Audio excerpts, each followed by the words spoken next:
Nada más difícil para un ser humano que intentar definirse. Pero yo me definiría como un cubano reyoyo, nacido en Matanzas. A veces me gusta definirme como una especie de anglosajón pragmático del Caribe, enriquecido por sus contradicciones. Soy descendiente de mandingas, de franceses, de lucumíes, de españoles, de chinos y probablemente de algún indio en lontananza. Por eso me considero reyoyo como las palmas reales y como las ceibas. Osaimbele Benito Bleo, Osaimbele Benito Ble, Osaimbele Benito Bleo, Osaimbele Benito Ble. En mi barrio resonaba la música de los orichas, de los paleros, de los agará, las comparsas y también las procesiones abacuá, pero también los pregoneros, los guajiros que llegaban del valle de Yumurí. Mi identidad no la vendo, ni la presto, ni regalo.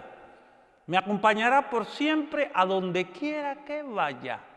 Hasta después de la muerte seguiré siendo cubano. Y eso que asumo y proclamo, caribeño.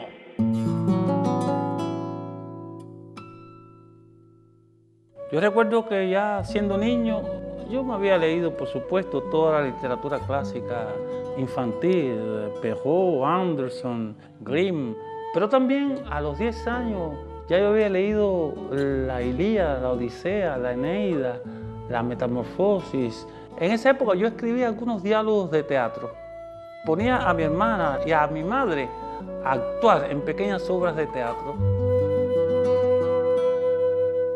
En 1956 vine para La Habana a estudiar Derecho Civil, Derecho Administrativo y Derecho Diplomático en la universidad. Pero en 1960, cuando se inicia la reforma universitaria, se dijo que ya no hacían falta abogados, porque se iban a crear los tribunales populares y que se iba a buscar personas del pueblo que sirvieran de jueces y de abogados. Y ocurrió entonces algo muy importante en mi vida. Leí en la prensa que en el departamento de folclore del Teatro Nacional, dirigido ese departamento por Ángeles León, se iba a iniciar un curso para crear investigadores folcloristas. Me presenté y tuve la suerte de que me admitieran. Y ahí mismo cambió definitivamente mi vida. Yo tengo maestros y maestros, ¿no? Creo que hay algunos que me han marcado profundamente. En primer lugar, don Fernando Ortiz, en el sentido simbólico, porque evidentemente ninguno de los que estudiamos en el seminario de folclore fuimos alumnos directos de don Fernando Ortiz, ¿no? Pues ya Fernando era anciano, lo que nosotros lo íbamos a visitar, intercambiamos con él experiencias nuevas y aprendíamos de él esa sabiduría que había acumulado a lo largo de su larga vida, ¿no? Por eso es que lo llamo mi maestro de pensamiento, maître à penser, como se dice en Francia, ¿no? El haber estudiado, el haber sido alumno de Ángeles León, de María Teresa Linares, de Isaac Barrial, de Manuel Moreno Fraginal, me aportó una disciplina intelectual que me ha marcado para siempre. Como resultado de ese seminario para folcloristas, pues se fundó en la revista Actas de Folclore. Yo tuve la posibilidad de publicar ahí los dos primeros artículos sobre temática de folclore cubano. El primero se llamó Los Collares y el otro El Bando Azul.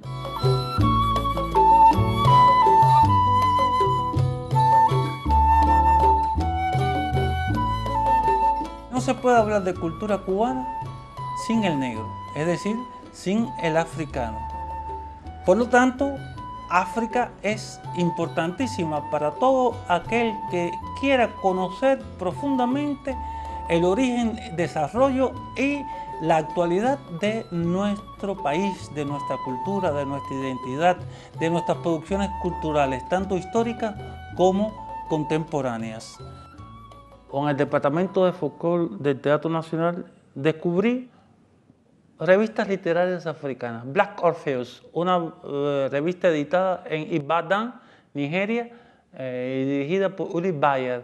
Y ahí quedé totalmente fascinado. Porque yo sí considero que África, como dice Césaire, ese gran poeta martiniqueño, múltiple pero una. Es cristiana, es animista, es feudal, es prehistórica, es contemporánea, es reaccionaria, es revolucionaria, es todo. Osunduro madubule, duruganga la bosum. Osunduro madubule, duruganga la bosum. El hecho de descubrir la literatura africana me puso en un compromiso muy grande.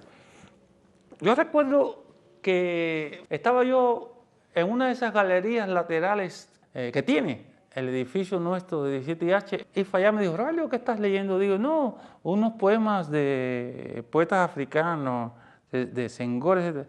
Ay, te voy a traer algo para prestarte. Y fue el único intelectual cubano de aquel momento que me trajo un plaquet de Léopold Sédar Senghor que se llamaba Chants pour Naët, Cantos para Naët, una de las obras clásicas. Pero al mismo tiempo, en otro día estaba yo sentado ahí traduciendo algunos de mis primeros intentos de poesía africana y llegó un personaje cuyo nombre no quiero recordar, fanático de la ciencia ficción, y me dice, ¿qué lees? Digo yo, poesía africana. Y me dijo, y en África hay poetas. Y ese reaccionario le dije, a los que en Cuba piensan como tú, les voy a demostrar no solo que en África hay poetas, sino que la poesía africana es tan antigua como la historia de la humanidad. Y es por eso que me dediqué durante casi medio siglo, desde el año 63, a traducir poesía africana de todo el continente. Lo mismo de Argelia, de Marruecos, de Túnez, de Egipto, de Nigeria, de África del Sur. Y es por eso que al cabo de más de 40 años me he convertido en una especie de Mr. Magoo del Caribe. Perdí la visión.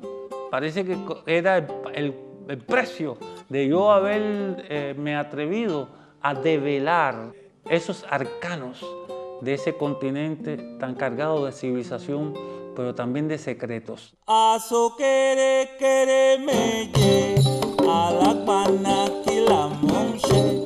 Aso kere kere meye, alakpana kila monche.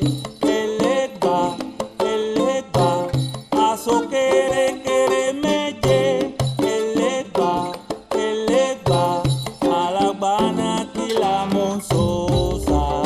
So kere. Y en este momento está en proceso editorial lo que yo considero la obra de entrega más grande de mi vida. Pequeño Tarik, apuntes para un diccionario de poetas africanos desde la antigüedad a la época moderna. Lo empecé en el año 63 y tiene en la actualidad cerca de 5.000 entradas de poetas letrados u orales en alrededor de 90 lenguas del continente africano, de todo el continente, desde la época de los egipcios hasta ayer mismo. Ye, ye, ye, ye, oh, areño, ye, ye, guase, moro y fa, ye, oh, areño, ye, guase, moro y fa.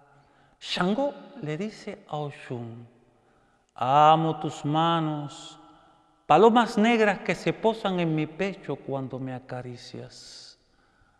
Amo tus senos, aterciopelados frutos de cacao maduros. Amo tu vientre, el más íntimo de los castillos solo abre sus puertas para mí. Paralelamente a la traducción de la poesía africana antigua y moderna, yo fui desarrollando mi obra más personal, ¿no? Y es por eso que en los últimos años me atreví a publicar algunas prosas y poemas bajo el título genérico de Descargas. utilizando ese término tomado de la música, de la tradición jazzística o de los feelings cubanos, yo como cantante también, donde quiero expresar la espontaneidad más íntima, donde la razón y la emoción se fusionan para permitir la comunicación con el lector. Oshun le dice a Shango: amo tu piel con brillo y lisura de café recién tostado. Amo tu pecho, cálida noche protectora contra todo peligro. Cuando tiendes tu cuerpo sobre el mío, no hay techo más seguro. Y amo, sobre todas las cosas, tu olor a hombre, a hierba fresca cortada después de la lluvia. Publiqué Diálogos Imaginarios con ese título, ese hambre eterno que yo tengo para dialogar con las demás personas, para comunicarme, no solo con personas cubanas, sino con personas de otros continentes. Siempre he soñado ser puente de comunicación. Después publiqué Brisnas de la Memoria, donde introduzco el término de ensayo performance. Después publiqué Eshu, Orique a mí mismo y otras descargas. Y por último, Cimarrón de Palabras. ¡Hey, hey! Soy Cimarrón de Palabras, clonador de identidades. Un hambre insaciable de universos me habita. Aquí estoy. Nombro las cosas y me apodero de su esencia al nombrarlas. El haché de la palabra me torna palabra fundadora, iconoclasta y libre, hija de ignotos reciclajes de la memoria y el olvido. En todos estos textos, son textos en verdad con una vocación iconoclasta, de cimarronaje literario, donde me apropio de vocablos del habla popular, pero también de culteranismos, de formas arcaicas, donde utilizo elementos de la literatura más clásica, entre comillas, o la más espontánea que podemos escuchar en la boca de cualquier persona que en un parque se pone a hablar de pelota o de política. Ikiriada, ogun alada meji, ikiriada, ogun alada meji, ikiriada. Los derechos no se mendigan, se conquistan con el filo del machete. Sentenció nuestro titán, ikiriada. Y si el machete perdió el filo, pregunto a los ancestros, ikiriada, sáquenle filo de nuevo, responden égunes de cimarrones y mambises. Ikiriada, sáquenle filo de nuevo, somos hijos de Yaoquende, dueño de los dos machetes. Sáquenle filo de nuevo, ikiriada. Hago una fusión entre la oralidad y la tradición culta, entre las referencias de todas las civilizaciones del mundo de las cuales yo he podido beber y lo que se está gestando en este momento. Ya me estoy poniendo viejo. ¿Qué es esto? Mudo testimonio del tiempo es nuestro cuerpo, aunque finjamos ignorarlo. Cada día nos recuerda la cita inaplazable con Iku. En mi obra Iku, la muerte, como lo llamamos en la tradición lucumí cubana, es una presencia sempiterna, por supuesto. Para las culturas africanas, la muerte no es nada más que un tránsito para entrar en una nueva existencia. Y yo me he apropiado de ese concepto filosófico y lo integro a mi literatura. Ya me estoy poniendo viejo. ¿Qué es esto? Así es la vida, Cere, así es la vida. Responde, taita jicotea mientras se fuma un tabaco. Más tarde o más temprano, todos nos vamos del aire. Como dice el rey Kimani, vida y muerte son hermanos. Cuando interrumpí los estudios de abogacía, y comencé mi vida como investigador folclórico, recuerdo que cantaba para el Teatro Nacional de Quiñones, en algunas obras de los Camejos, como La Loma de Mambiala de Silvia Barros, donde yo compuse música para esa obra de títeres, también para Xangó de Isma, donde canté acompañado por los tambores batá, dirigidos por el maestro Jesús Pérez. Todo eso me fue obligando a componer música que se inspiraba en distintos géneros tradicionales nuestros.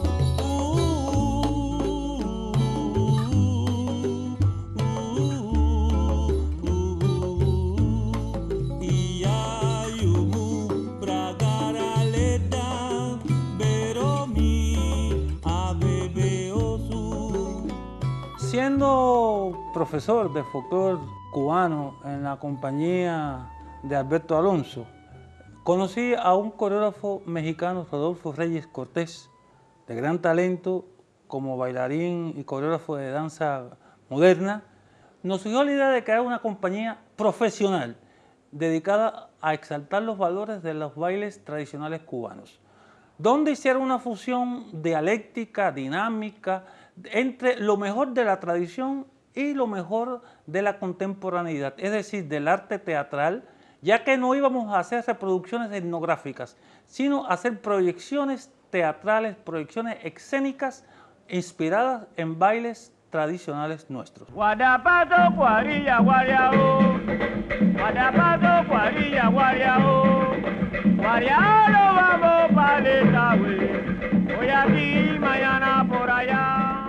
Por supuesto, no surgió como una compañía con un apoyo oficial, económico, sino en cierta forma como un proyecto un poco freelance.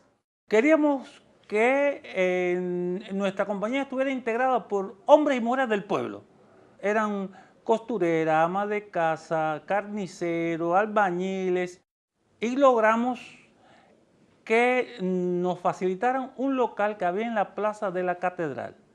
Y ahí, el día 7 de mayo de 1962, comenzaron los ensayos, es decir, la vida institucional de esa compañía que hoy es conocida a nivel internacional con el nombre de Conjunto Folclórico Nacional de Cuba.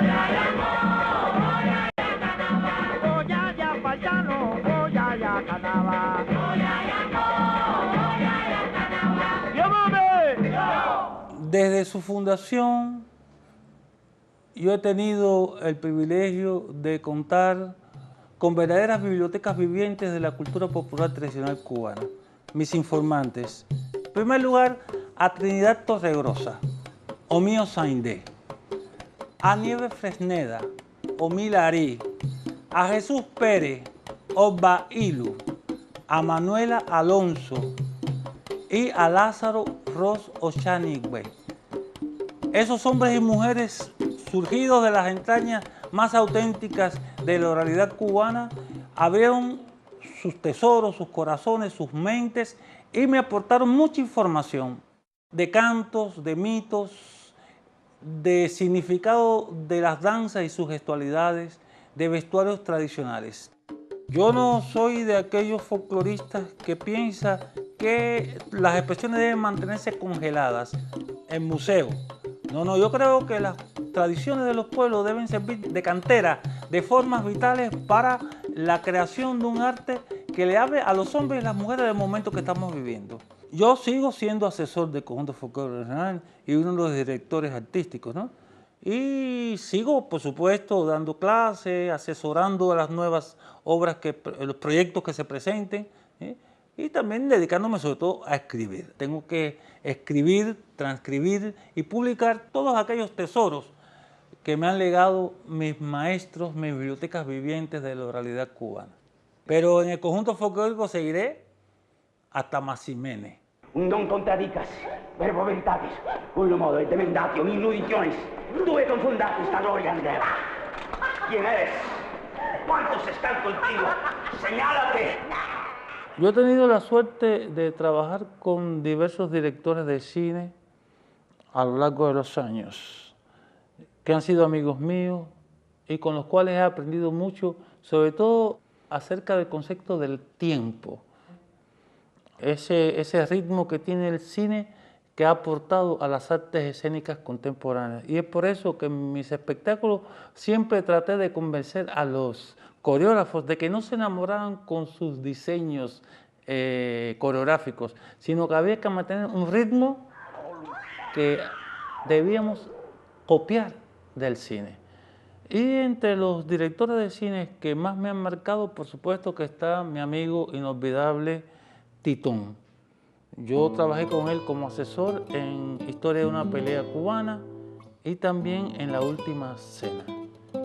Titón me marcó mucho, su sabiduría, su sensibilidad, su inteligencia, su penetración de la problemática nacional e internacional, su sapiencia para comprender qué somos los cubanos, los caribeños y los americanos.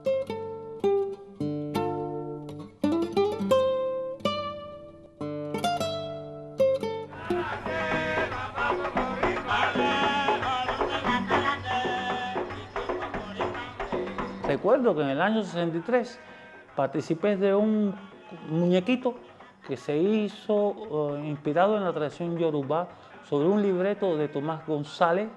Era un muñequito que se llama Osaín, donde los dibujos estaban inspirados en la pintura de Wilfredo Lam y que yo tuve la osadía de traducir al lucumí. Fíjense que coincide con más o menos el año en que se fundó el Conjunto Folclórico Nacional de Cuba y que el Guiñol empezó a montar sus obras inspiradas en los orichas. Un periodo inolvidable que nos formó y que nos sigue marcando en ese espíritu de cimarronaje reafirmativo de lo que somos y siempre seremos. Mala, mala, mala luz. Mala, mala, mala luz, mala, mala, mala luz, mala, mala, mala luz.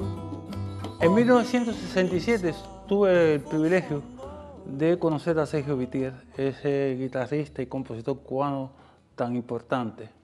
Y ahí se inició mi carrera ya de músico, de cantante, de autor musical.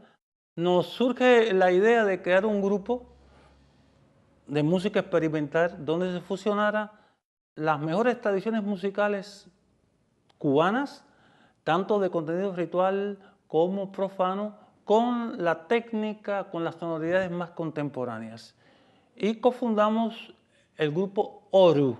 Yo escogí ese nombre de Oru porque es un término de origen lucumí o yorubá cubano y que es una especie de canto de alabanza a todas las divinidades de la naturaleza que se les rinde culto en la religión de los orichas cubanos.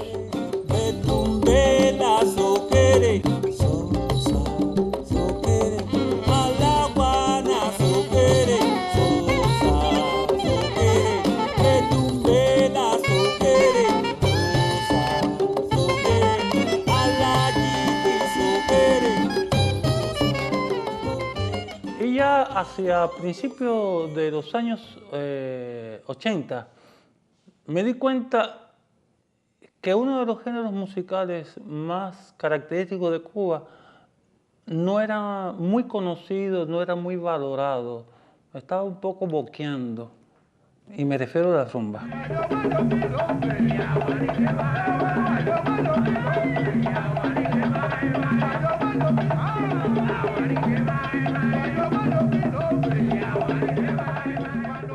Pero yo, como folclorista, tenía necesidad de que los artistas del conjunto folclórico no perdieran comunicación con la realidad de lo que estaba haciendo el pueblo de Cuba en cuanto a cantos y bailes. Y así surgió la idea, a partir de 1982, de los sábados de la rumba. Era un espacio donde yo empezaba a dar una explicación sobre un tema de la cultura cubana tradicional. La tradición yorubá en Cuba, o la tradición congo, o la tradición guajira. Se ilustraba con artistas del conjunto folclórico y después yo invitaba al público a participar, a integrarse a la danza y al canto.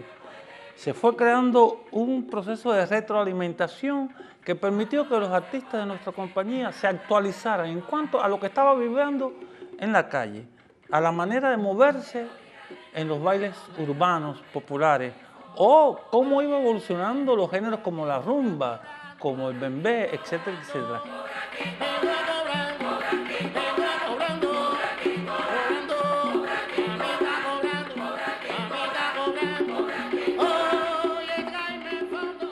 Hacia 1985 tuve la idea de iniciar el Rincón del Tío Macuto. Y dije, yo tengo que coadyuvar a que esta nueva generación despierte en su amor por lo cubano raigal. Y le enseñaba a los niños cómo se había gestado la cultura cubana. Inventé el juego del ajiaco. Y a través de ese juego, irle mostrando a los muchachos la diversidad de los orígenes étnicos de los que somos productos y herederos. Y yo les preguntaba a los niños, por ejemplo, díganme una comida tradicional cubana. Curiosamente, no la sabían, no la conocían. Me decía uno, espagueti, otro, huevo frito. Era increíble. No sabían qué cosa era boniatillo, qué cosa era mala rabia, qué cosa es coquito prieto, pan de maíz. O sea, había un corte doloroso y trágico entre la tradición y lo que esos niños vivían. Han pasado los años y hoy son hombres y mujeres y me los encuentro por la calle y me siguen diciendo Tío Macuto. Para mí esa es la alegría y el honor más grande que he recibido.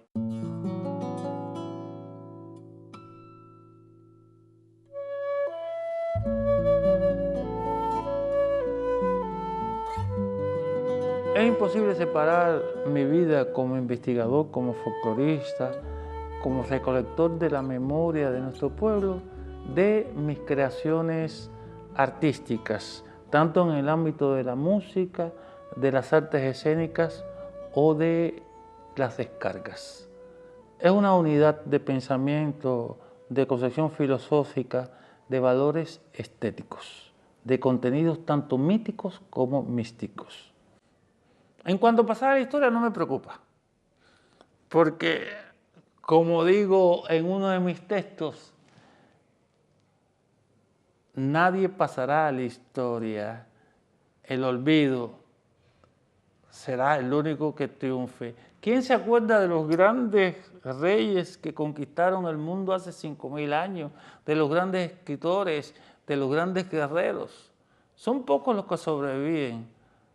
Yo creo que no importa sobrevivir o pasar a la historia, lo importante es vivir el momento que te tocó. La alegría de presente indicativo. Nada humano es eterno, dice Taita Jicotea, desde el agujero de los sueños, mientras tuerce entre los dedos hojas secas de chamico y se improvisa un hachá. De semilla nadie queda. Asumamos la vida con sus luces y sombras, aunque siempre guiados por nuestras utopías. No te olvides que somos hijos de Yaoquende y el remedio del hombre es el hombre. Todo iban hecho.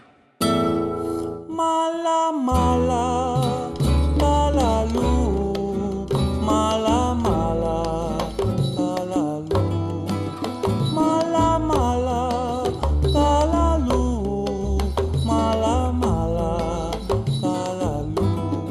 Opinisa, fushango.